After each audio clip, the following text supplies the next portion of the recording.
دا دنیا چې دا دوکه ده. یو ځای کې وایي دا دنیا چې دا قلیل مختصره ده بیخي.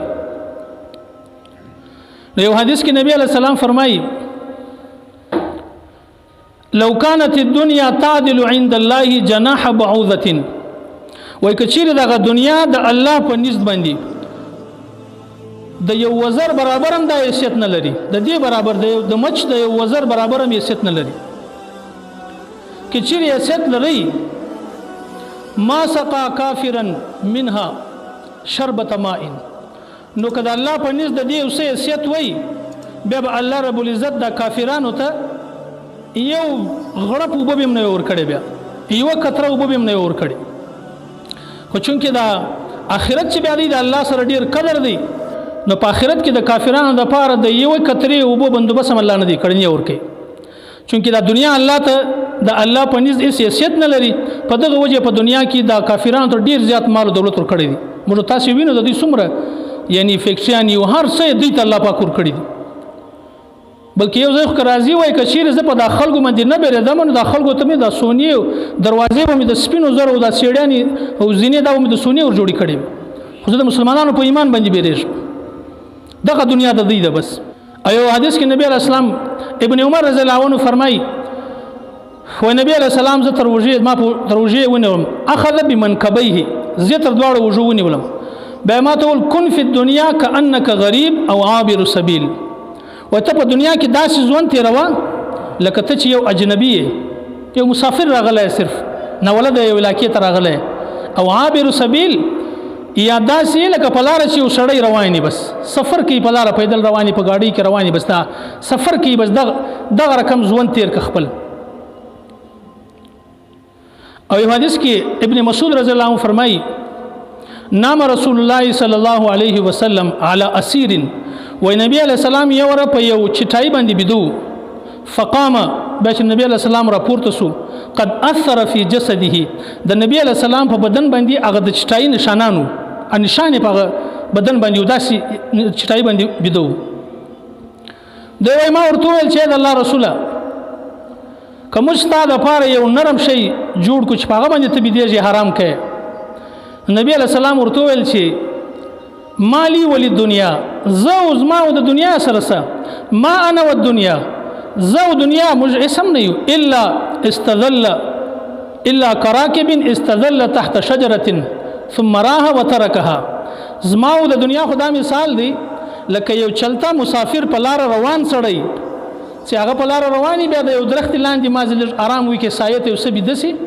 ثم راح فتركها، بیا لږ آرام وکړي، د آرام بعد هغه درخت پرېږدي روان سي. دنیا کې خو زما دغه ژوند دی، دومره مختصره ژوند دی دا.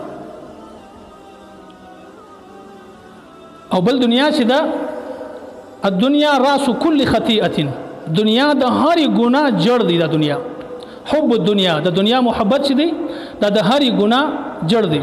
یعنی دنیا محبت چې د کم چا په زړه کې وو هغه به هره ګناه به د هغه صادریږي. دا دنیا چې ده دا ډېر یو مختصره او ډېر لږ وخت دپاره موږ الله پاک دا دنیا را کړې. د دې یو مثال ورکوي، یو سړی په سټیشن باندې ولاړ دی، مثال لاهور ته روان دی، د ملتان په سټیشن ولاړ دی. اوس دا سړی په دا سټیشن کې به د یو 10 منټه یو 20 منټه ګنټه به چې هغه ټرین راسي دی به برته ځي لاهور ته به ځي. نو که یو سړی را ولاړ شي دلته ښه ښایسته کمره جوړه کړي، د شیشې کمره جوړه کړي، په هغې کې صوفي کښېږدي، په هغې کې پالنګان او په هغې کې AC ولګوي، مکمل بندوبست وکړي، په لکاو خرچه په دا یوې کمرې باندې وکړي. نو خلک به څه ورته وایي څومره بېوقوفه دي. د 10 منټه قیام دی دلته، 10 منټه دلته ولاړ دی، او 10 منټه بعد به ټرین راځي دی به ځي لاهور ته، دا کمره پاته ده. نو خلک به یقینا بېوقوفه ورته وایي چې دومره غټ تاوان یې وکړي. داسې په دنیا کې زموږ ډېر مختصره قیام دی، د هغه لپاره موږ څومره بنګلې څومره موږ څنګه طریقې ورته اختیاروو، څومره سوچ او څومره فکرمند یو د دنیا په باره کې. حالانکه زموږ ډېر مختصره وخت دی دلته. یعنی که د دنیا په حواله ورته ګورئ نو موږ هم یو قسم ډېر په دوکه کې یو چې موږ خرچې پالتو کو دي، داسې موږ روان یو، دا زموږ صفات دی او دا ضرورت دی. زموږ دنیا صرف ضرورت دی، دین اصل مقصد دی، دنیا ضرورت دی. د هغه یو اسانه مثال، یو سړی کور جوړ کړي، په هغه کور کې دی بیټک هم جوړ کړي، هغه کې د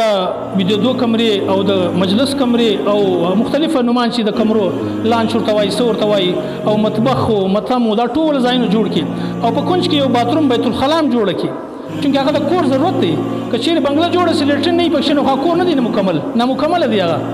نو دی هغه لیټرین جوړ کړي هغه د صرف د یو ضرورت لپاره جوړ کړي چې یو انسان خپل ضرورت پوره کوي هلته اوس که یو سړی دا سوچ وکړي چې دغه لیټرین ته زه ورځم سوچ دا وکړي چې په هغه کې به داسې شیان ولګوم او دا به وکړم دا به وکړم حالانکې هغه د ضرورت ځای دی صرف په هغه کې دی په ګنټو باندې ناشي حالانکې د 10 منټه ضرورت دی چې پرای کې راوځه لیکن دی په هغه کې ګنټو وخت ولګوي خپل ټول استعداد په لیټرین کې سوچونه وایي ناشي خلک به ټول بیوقوف ورته وایي چې د ضرورت په ځای کې خپل وخت ضایع کړي داسې دنیا هم زموږ ضرورت دی د ضرورت په ځای کې خپل وخت ضایع کول خپل دا قیمتي وخت چې دی هغه ضایع کول دا هم تقریبا په دوکه کې دغه خلک امام غزالی رحمت الله یو مثال ورکړی دی د دنیا و یو سړی را روانو شیر په پسې سو د ځنګل بادشاه په پسې و د منډه ول اخر په لاره کې هغه بېخي نږدې ورته رالی په لاره کې یو سا رالی کویی رالی بس ده ویل چې تر شیر تر خوړلو ښه دی دا کویي ته به ځان لکم چې دی ولاړې بیا به ځان راوباسم برته به راپورته سم یو پښه مشه به ماته چې خیر دی خو د ده د خوراک خو نو ډېر نقصان دی چې دی مې وخوري وایي ده چې کویي ته وکتل په هغه کې یو تور مار ناست سوچ یې وکړي چې د شیر سم هلته مې شیر خوري که لاندې ولاړ سم مار مې خوري اوس څه چم وکړم بیا ورته وکتل په د کویي په سر باندې داسې یو واښه و هغه باندې لاسونه ټینګ ونیول په دې لاسونه ونیول چې بس نه به بالا یم نه به لاندې یم بس چې کوم ټایم دی شیر تیر شو بیا به زه برته راپورته سم رابسم د ماره به هم بچاو سم د شیره به هم بچاو سم وایي ده چې څنګه په واښه باندې لاسونه ونیول ځان یې کنټرول کړي هلته دوه مژکان رالو مژکانو هغه واښه کاټېدا شروع کړ دی چې په کوم واښه باندې راځړېږي هغه واښه پرې کېدا شروع کړ دی نور پریشانه شو چې آی خو واښه کاټې لاندې مې لکوي په دې ټایم کې وایي د شاد نه د شادو یو چته وه دا مچمچي چې ورته وایي شاد پراته دي د چې ورته وکتل مچمچیانې نسته شاد پراته دي وایي ده بس فورا هغه شادو ته لاس ور واچوي چې ودر خوند یې وګورم په هغه شادو باندې لګیا سو هغه مژکان یې ویر سو مار یې ویر سو شیر یې ویر سو د هغه خواږه په شو کې پیدا سو حالانکې هلته د نقصان شی روان دی هغه واښه که کاټ سو دی به لاندې لکېږي مار به خوري خو دی هغه د شادو په شوق کې سو دا ګر شیان یې ویر سو نو ده مثال ورکړی دی وایي دا شیر چې دی دا د انسان دپاره ملک الموت دی دا په تاب سره روان دی تاسو روح خامخا اخلي او مار چې دی هغه ستا د قبر عذاب او قبر دی تا د په انتظار دی او د مژکان چې دی دا ستا عمر دی ستا عمر در کاټي دا واښه چې کاټي دا ستا عمر ورځ په ورځ کاټیږي او دا شان چې دی دا دنیا ده او تا ټول شیان پرېښول هغه شیر او ګر شیان دي نقصانونه دي ګرده پرېښول په هغه خواږه شي باندې لګیا سوې د دنیا په لطف او په دنیا په رنګیني او د دنیا په خوشحالۍ کې لګیا سوې حالانکې ته ډېر د غټ نقصان سره مخامخ کېږې که هغه واښه چیرې پرېښو ستا به ډېر غټ نقصان وشي نو دغسې نن موږ هم دا ټول شیان ویر کړي دي ملک الموت ویر دی د قبر عذاب ویر دی عمر تېرېدا دا زموږ څه ویره ده بس د دنیا په شادو باندې لګیا د دنیا په شوق لګیا یو ګاډۍ دی او بنګلې دی او کورونه دی او پیسې دي د یو څه بل د بل څه بل دا زیاتوو او په دغه دوکه کې چې څنګه هغه واښه پرېښو څنګه عمر پرسو ولاړو بس بیا هېڅ هم په لاس باندې نه راځي د ابو عبیده ابن جراح رضی الله عنه دا اشره مبشره څخه دی دی د شام گورنر و یعنې په هغه ټیم کې د عمر رضی الله عنه چې خلیفه و د ده په وخت کې دی د شام گورنر و په هغه ټیم کې د فلسطین لبنان اردن شام دا ټوله یوه صوبه و صرف د مسلمانانو هغه ټیم کې حکومت ډېر غټ نو دا یوه صوبه و صرف دی د هغه گورنر جوړ شو نو په هغه ټیم کې د یعنې داسې پیسې او داسې مالونه الله پاک مسلمانانو ته ورکړي وو چې ډېر مسلمانان په خوشحالۍ کې وو نو عمر رضی الله عنه یو ورځ دا دغه وکړي چې دی خو به مصروف و اکثره بیا سوچ وکړي چې ته راځه د ابو عبیده ابن جراح د ده ملاقات ته ورسم دی خو هم د شام گورنر دی ډېر غټ سړی دی ورسم ملاقات دی کور یې وګورم څنګه ژوند یې دی وایي د ده ته ملاقات ته رالی او ورته ویل چې ابو عبیده زه ستا کور لیدل غواړم ستا کور څنګه دی هغه ورته امیر المؤمنین زما کور څه کوې زما په کور کې صرف دا دی ته چې راسې خالي سترګې به وموښې نور به هېڅ هم تا ته نسي میلاو دا د صحابو دومره مالونه ورسره دي گورنر دی د هغه ژوند وګوره څومره د زود ژوند یې دی وایي ده ورته یاز یې ګورم زما خواهش دی وایي ده ورته راځه روان یې کړي ښار ختم شو سارا شروع شوه بالکل په سارا کې وایي ده ورته ستا کور چېرې دی بس لږ پاته دی چې ورلې بیخي لرې ولاړې په سارا کې یو د لرګو یو کوچنۍ کوډله یې جوړه کړې ده گورنر دی د وخت کوډله یې جوړه کړې ده په هغه کې یوه مسله پرته ده بس نور یو شی هم نشته ده ورته ستا دغه کور دی په دغه کې ژوند کوې وایي زما دا کور دی ونه دا خوراک او دا څنګه دل په دا مسلمان دل منځ کوم د شپې را باندې اچوم او بیا لاس بالا پورته کېلته یو پیاله راوېستل په دغه پیاله کې بس خوراک کوم او زه خو ډېر مصروف یم د خلکو په خدمت کې دا زه چونکې ګورنر یم نو زما سره دومره ټیم نشته یوه زنانه د هغه د 3 ورځو ډوډۍ په یو وار ماته راپخه کړي بیا هغه ډوډۍ زه راوړم په دا پیاله کې واچوم بیا اوبه ور واچوم کلکه ډوډۍ بس هغه په ستاسې بیا هغه زه خورم دا زما ژوند دی ټول ژوند مې دغه دی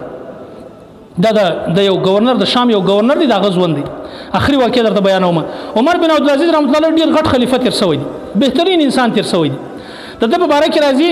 وایي د اختر ورځې رالې یعنې سبا بل سبا اختر دی شنی بچیان یې هغه خپلې مور ته وژړل وایي اختر را روان دي زموږ کپړې نشته امیر المؤمنین دی د وخت د ګرد دغه بادشاه دی زموږ کپړې نشته د همسایګان به موږ ته څه وایي موږ د بادشاه لوران یو او د بادشاه زامن یو زموږ د اختر کپړې نشته مور یې راله ده ته وویل چې دا ستا بچیانو خو دغه خواهش کوي چې زموږ کپړې د اختر په ورځ یې کپړې نشته او ته خلیفه یې دلته زما خو دونه تنخواه ده چې بس هغه تنخواه باندې د کور ضرورت پوره کېږي د کپړو پیسې زما سره نشته هغه ورته داسې وکړه ستا خزانچي چې کوم دی دا خزانچي څه د یوې میاشتې اډوانس پیسې واخله قسم جایز دی اخیستی یې سې هغه ځینې واخله نو په هغه به دا کوشنیانو ته کپړې دا کوشنیان ژاړي په کوشنیانو باندې څه وکړم کوشنیانو ته به کپړې ور واخلو بس د اختر به دوی هم جوړ کړي وایي ده دم د ذهنه ووتل بس سړی یې راوغوښتی خزانچي یې راوغوښتی خزانچي ته وایي ته ماته د یوې میاشتې اډوانس پیسې راکړه زه به دا بچیانو ته کپړې په واخلم بیا بله میاشت تنخوا ماته مه راکړه خزانچي هم داسې ایمان والا و هغه ورته ای خلیفه ای امیر المؤمنینه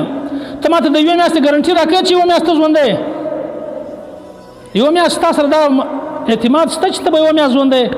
دول نه زما سره دا نشته نو بیا څنګه په اډوانس کې تنخوا اخلې دول بس د بچیانو دغه ژړا برداشتومه وایي کور ته راغلی بچیانو ته چې بس بغیر کپړو وخت تېر کړي بغیر کپړو ژوند تېر کړي زما سره پیسې نشته ستی پلار د جهنم د اوره ډېر بیریږي دا امیر المؤمنین دی د بچیانو د اختر په ورځ کپړې نشته یو ورځ وایي کور ته راغلی بچیانو یې په خوله باندې پټو یا پړونه یې په خوله باندې نیولی دا ولې خوله پټوي مور یې ورته وویل دوی نن په ډوډۍ پسې پیاز خوړلی دی په کور کې څه نه و پیاز یې وخوړی نو د خولې بوی ته د بوی سره ډېر بد وړې په دغه وجه خوله پټوي دا امیر المؤمنین دی د دغو سره پیسې وې خو دا ژوند یې داسې تېر کړی نو دنیا بده نه ده دنیا دې وي خو دنیا محبت چې دی هغه زړه ته مه کښته کوي دنیا استعمالوي د خپل ضرورت لپاره به خود استعمالو خو د هغه نقصان هغه ټیم کې دی چې هغه زړه ته راله چې زړه ته مې کښته کړه پل توجه مې ورکړه بیا د نقصان ورځې شروع شوې الله دې د عمل کول توفیق